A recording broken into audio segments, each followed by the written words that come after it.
মরুভূমির মাঝে এক জাদুকরী সবুজ বিলের উপর যখন এক লোভী গ্রাম্য প্রধানের অত্যাচার শুরু হলো, তখন কিভাবে পুরো বিলটি এক রাতের মধ্যে শুকিয়ে মরুভূমি হয়ে গেল।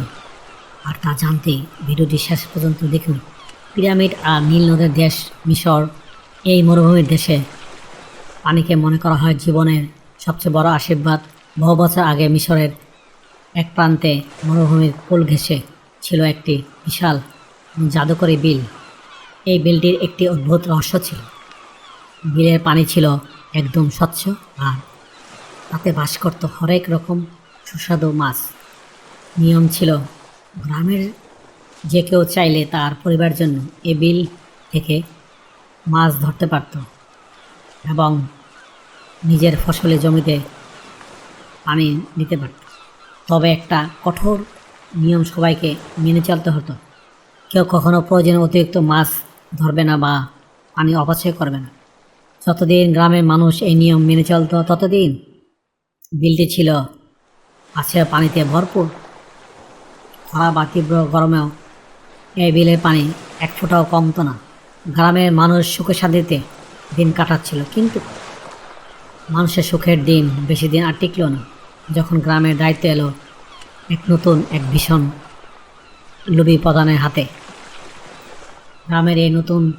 গ্রামের প্রধান যখন দেখলো এই বিলে এত মাছ, এত পানি, তখন তার মনে তীব্র লোভের জন্ম হলো।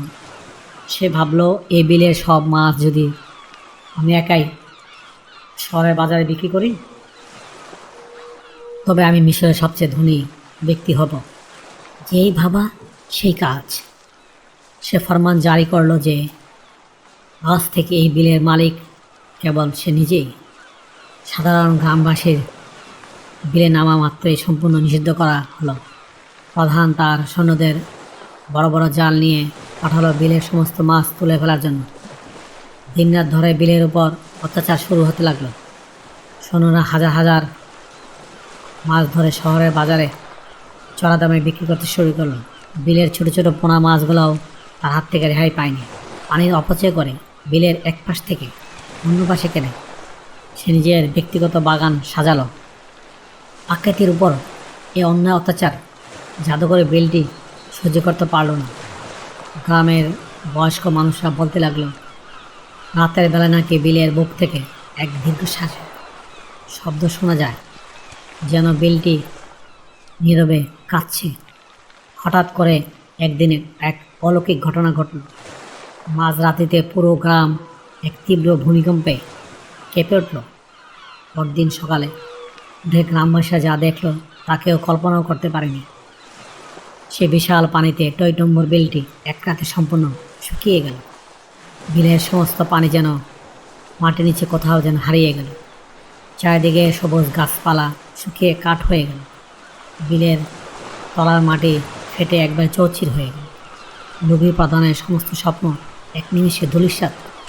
বিলের সমস্ত মাছ মরে কঙ্কাল হয়ে গেল। হ্যালো বন্ধুরা, এই গল্পটি আমাদের এই শিক্ষা দেয়, প্রকৃতি আমাদের প্রয়োজন মেটাতে সব কিছু দেয়, কিন্তু আমাদের লোভ মেটানোর জন্য নয়। যখন মানুষ অতিরিক্ত লোভ করে, প্রকৃতির উপর অত্যাচার করে, প্রকৃতি তখন তার সমস্ত আশীর্বাদ কেড়ে নেয়। হ্যালো বন্ধুরা, আজকের এই গল্পটি কেমন লাগলো কমেন্টসের মাধ্যমে নিচে জানিও। আর আমাদের সাথে থাকতে আমাদের চ্যানেলটি সাবস্ক্রাইব করো। ধন্যবাদ। Thank you for watching. Please subscribe.